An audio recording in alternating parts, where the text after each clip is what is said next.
अस्सलाम वालेकुम। मैं एक बार फिर से आपका खुशामदीद करती हूँ मोरिश कुज़ीन में। आज मैं आपके साथ एक डेली वाला डेलिकेसी शेयर कर रही हूँ। मैं बना रही हूँ शबदेग। ये हमारी फैमिली रेसिपी है। इसके अंदर कोफ्ते होते हैं, गोश्त होता है, गाजर के साथ ये गाढ़ा सा एक कौरमे की तरह सालन तैयार किया जाता है। सर्दियों की सौगात है, शादियों में दावतों में भी इसको सर्व किया जाता है। ये मेरी फुप्पो की रेसिपी है और जब मैंने इसको ट्राई किया तो ये बहुत मज़ेदार बनी। सोचा क्यों ना आप लोगों के साथ भी इस रेसिपी को शेयर किया जाए। तो आज मैं बना रही हूँ शबदेग। चलिए जल्दी से देखते हैं कि हमें इसके लिए किन चीज़ों की ज़रूरत है। तो बिस्मिल्लाह पढ़ के शुरू करते हैं। सबसे पहले हम कोफ्ते तैयार करेंगे। उसके लिए मैं फूड प्रोसेसर में कीमा पीस रही हूँ। कीमे को मैंने थोड़ी देर के लिए छन्नी में छोड़ा था ताकि उसका जो एक्स्ट्रा पानी है वो निकल जाए। फिर मैं फूड प्रोसेसर में डाल रही हूँ प्याज, हरी मिर्चें और हरा धनिया। इसके अंदर शामिल करूँगी लहसुन और अदरक। लहसुन मैंने हल्का सा कूटा था मसाले के लिए, तो वही डाल रही हूँ। आप साबुत या पिसा हुआ भी डाल सकते हैं। फिर इसके अंदर शामिल कर रही हूँ दही। अब मैं इसके अंदर डालूँगी नमक, गरम मसाला पाउडर और बहुत थोड़ा सा जायफल और जावित्री का पाउडर। अब इन तमाम चीज़ों को हम अच्छे से कीमा पीस लेंगे। कीमा बिल्कुल पिस जाए, कोई भी चीज़ ज़रा मोटी ना हो, एक बारीक सा कीमा तैयार हो जाए। अब कीमे को मैंने एक बोल में निकाल लिया है और मैं पानी की मदद से इस कीमे के कोफ्ते तैयार कर लूँगी। तो पहले हाथ में पानी लगा लीजिए और एक कीमे का मिक्सचर उठाते जाइए और अपने हथेलियों के बीच में इसको रख लीजिए और अच्छा से स्मूथ से कोफ्ते कर लीजिए तैयार। अच्छा, आपने ये देखा कि मैंने इसके अंदर लाल मिर्च का इस्तेमाल नहीं किया है। आप चाहें तो डाल सकते हैं, मगर मैंने इसके अंदर जो स्पाइसेस ऐड किए हैं वो सिर्फ हरी मिर्ची की ही स्पाइसेस हैं और उससे ये बहुत ही मज़ेदार से कोफ्ते तैयार हो जाते हैं। और ये है फूफी जान की टिप जो मैंने अभी आपके साथ शेयर की। तो स्मूथ से कोफ्ते कर लीजिए तैयार पानी की मदद से और वो ऊपर से चिकने चिकने हो जाएंगे। इस तरह बाकी तमाम कीमे को इस्तेमाल कीजिए और कोफ्ते तैयार कर लीजिए। अब इन कोफ्तों को ढक के हम थोड़ी देर के लिए रखेंगे साइड में और जब तक हम चलते हैं अपने चूल्हे की तरफ और तैयार करते हैं अपना मसाला।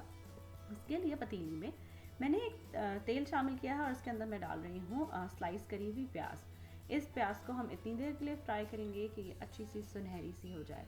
जब ये प्याज तल जाएगी तो अब हम इस प्याज को बाहर निकाल लेंगे और आखिर में अपने सालन में शामिल करेंगे। तो इसको मैं छन्नी के ऊपर डाल रही हूँ ताकि प्याज जो है वो तेल ना उसमें से ना जाए।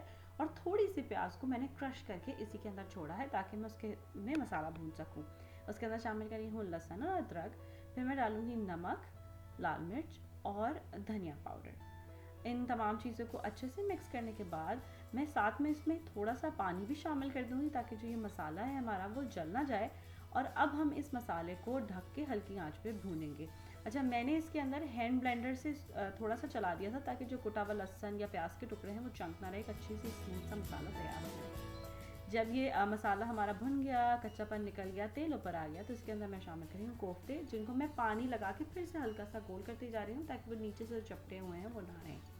फिर उसके बाद कोफ्तों को हम मिक्स करेंगे मसाले में, जिसके लिए कभी भी चमचा नहीं चलाया जाता, मैं पहले भी बता चुकी हूँ। पतीली को उठा के हल्का सा मिक्स कर लीजिए और ढक के अब हम इसको मीडियम से हल्की आंच पे इतनी देर पकाएंगे ये कोफ्ते हल्के से भुन जाएं। अब इसके अंदर गोश्त शामिल करना एक ऑप्शनल है, किया भी जाता है, कुछ लोग नहीं भी करते। मैं आज गोश्त डाल के आपको पूरा कंप्लीट रेसिपी सिखा रही हूँ और मैं आज व्हील इसके अंदर ऐड कर रही हूँ। आप चाहें तो बकरे का गोश्त या गाय का गोश्त भी डाल सकते हैं।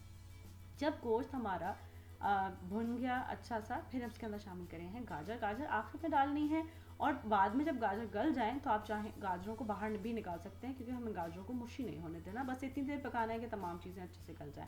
और गाजर जैसे आपने देखा मैंने मोटे मोटे गोल गोल टुकड़ों में काटा हुआ है।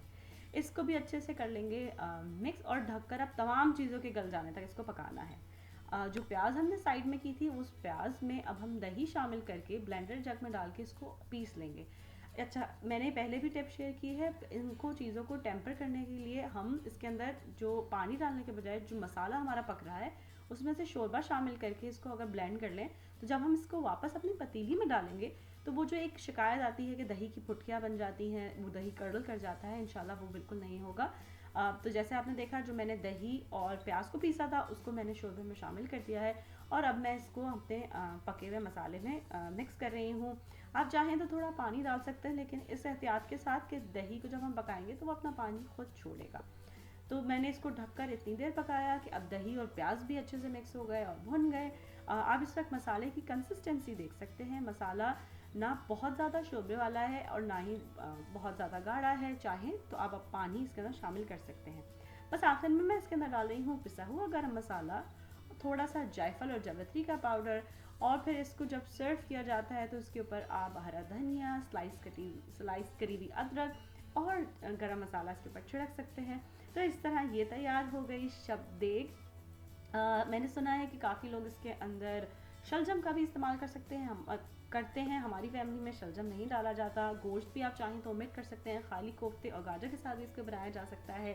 पहले भी मैंने ये मेंशन किया था कि ये बहुत ही एक लेविश सी डिश है। इसको दावतों में और शादियों में भी इस्तेमाल किया जाता है और लोग इसको बहुत इन्जॉय करते हैं। आप भी अगर इस रेसिपी को अपने पास ट्राई कर रहे हैं तो प्लीज़ मुझे ज़रूर बताइए ये आपके पास कैसी बनी।